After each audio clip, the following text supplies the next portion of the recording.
Hey everyone, and welcome back. We're diving deep into visionary leadership today. Ooh, I like that. Diving deep.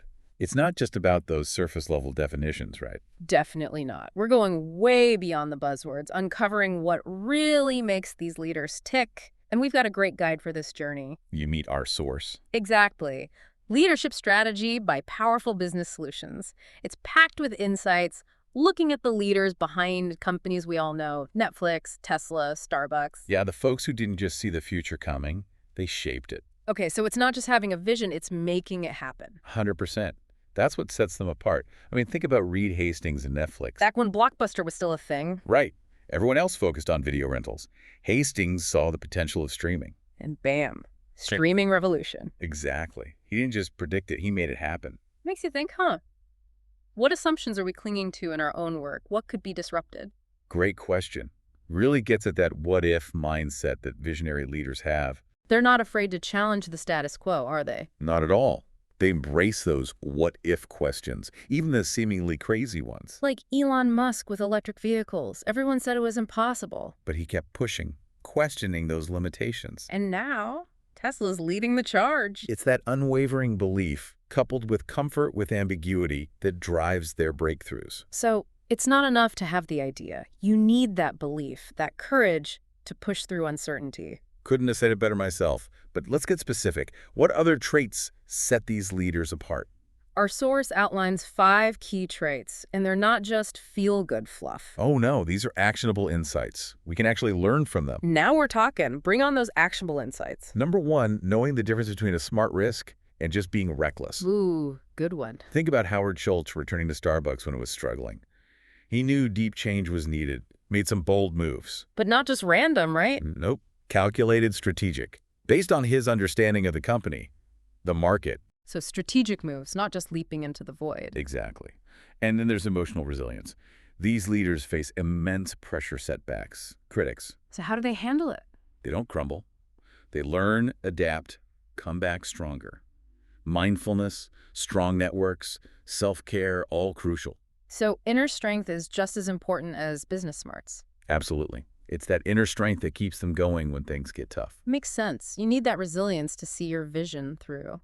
Which brings us to trait number 3, learning from failure. I mean, really dissecting it, getting to the root causes. Like how Schultz analyzed Starbucks' problems and then used that to make changes. Perfect example. Visionary leaders understand the why behind the failure, and they create a culture that embraces those setbacks. Shifting the mindset to see them as growth opportunities, not something to be feared. Precisely. Anyone can apply that no matter what they do. Uh. Now, this next one's interesting.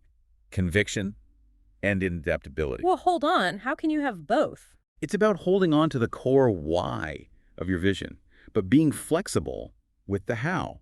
Things change. You got to adapt. So, like, your vision's the North Star, but the path might change along the way. Exactly. And finally, building a resilient team culture. Visionary leaders know they can't do it alone. So it's about trust, open communication, that willingness to experiment. Spot on. They create an environment where people feel safe taking risks, sharing ideas. And that's where the magic happens. So we've got our foundation, 5 core traits. But how do these translate into action? How do you go from a great idea to a truly disruptive innovation? I mean, think about the iPhone back in 2007. Oh yeah, that was something else. Not just a new phone. It was a whole new way of thinking about phones. Changed how we communicate, how we use the internet, everything. Steve Jobs didn't just set out to build a better phone. He questioned the whole concept. Like, what if a phone could be more than just calls? Exactly. What if it was a portal to information, entertainment, connection? That's disruptive thinking. And it's not just tech, right? Think about Amazon. Back when everyone thought buying books online was crazy. Jeff Bezos saw the potential of e-commerce. Now look at Amazon. It's everywhere.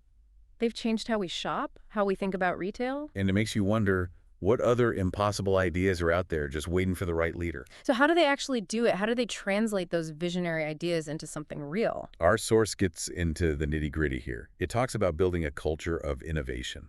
A set of steps organizations can take to make this happen. Yep. It starts with hiring the right people. People with that entrepreneurial spirit. Like they're naturally curious, not afraid to take risks. Exactly. Passionate about what they do. Like the team at SpaceX, trying to make space travel accessible. That takes some serious vision. Okay, so you've got the right people. Now what? Collaboration is key, bringing different departments, different expertise together. Because innovation happens when different perspectives collide. Right. Cross-functional teams, brainstorming sessions, even the way you design your workspace can encourage that. It's like mix things up and see what happens. Exactly. The more diverse the mix, the more surprising the results can be.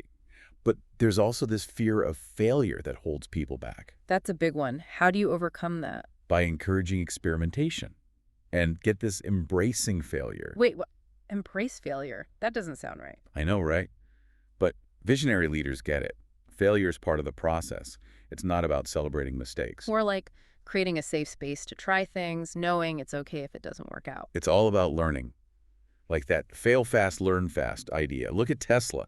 They're constantly pushing boundaries. And sometimes things don't work, but they learn from it and move on. They don't let the fear of failure hold them back. Okay, so we've got the right team, the right environment. But innovation takes resources, right? How do leaders make sure their teams have what they need? That's where rewarding innovation comes in. And it's not just about money. What else is there? It's about showing that innovation is valued. Maybe dedicated time for passion projects, professional development opportunities. Making it clear that innovative thinking is essential to the organization's success. That's it. So we've got the steps to build that culture of innovation. It's not just the idea, it's the whole environment, the support system. But in today's world, even that's not enough, right? Things change so fast. You need to be able to adapt, to stay ahead of the curve, and that's where organizational agility comes in. Being able to move quickly, respond to changes, that's what separates the winners from the also-rans. And that's exactly what we'll be exploring next time, how companies like Google and Spotify have built agility into their DNA. Back again for the final part of our deep dive. We've covered a lot of ground, those key traits of visionary leaders. How they approach innovation, build that culture of creativity. But there's one more piece of the puzzle, organizational agility. In today's world, you can't just stand still. You got to be able to move fast, adapt to change. That's what we're focusing on now. It's like having a high-performance car, right? You need the engine, the driver. But you also need that responsive steering, the suspension that can handle the bumps. So how do visionary leaders build that agility into their organizations? Well, our source looks at two different models using Google and Spotify as examples. Okay, interesting. Both known for being agile, but in different ways. Let's start with Google. They're huge. How do they stay nimble? It's their culture. Open communication, collaboration across teams. Information flows freely. So they can make decisions quickly, adapt to challenges. Precisely.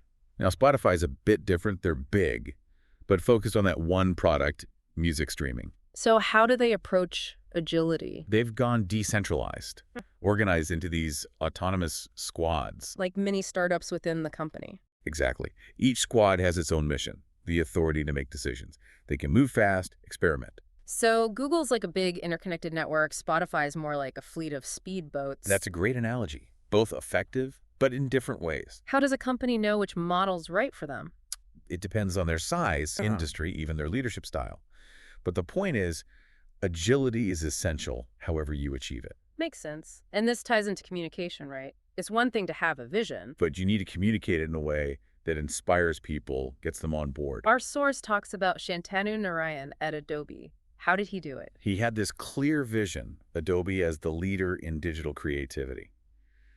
And he communicated it constantly. Made sure it was part of everything they did. And he didn't just talk about it. Yeah. He backed it up with action. Turn that vision into results. Actions speak louder than words, right? It's about showing that commitment. And that passion, that belief, it's contagious. When the leader truly believes, it inspires others. Like Richard Branson. You can't help but get swept up in his enthusiasm. Exactly. It's about weaving that vision into everything. Meetings, training, how you celebrate success. Creating that shared sense of purpose. And this leads to something bigger, leaving a lasting legacy. Going beyond just profits, making a real impact.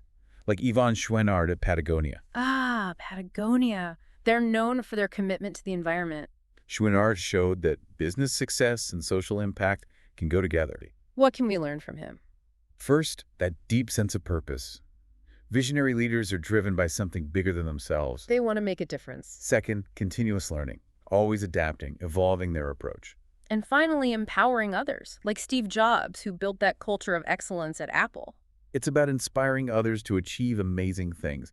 That's the real legacy. So we've come full circle. It's not just about having a vision, but about making it happen. Taking those ideas and turning them into reality. It's a challenge to all of us to find those opportunities where we can be visionary. Challenge assumptions, innovate, make a difference. It might be a small step, a new approach, but it can lead to incredible things. Absolutely. It's about finding your own way to make a positive impact. Thanks for joining us on this deep dive into visionary leadership. We've explored a lot those key traits, how they innovate, build agile organizations, and ultimately leave a lasting impact. So go out there, ask those what-if questions, push boundaries, and make a difference. Until next time.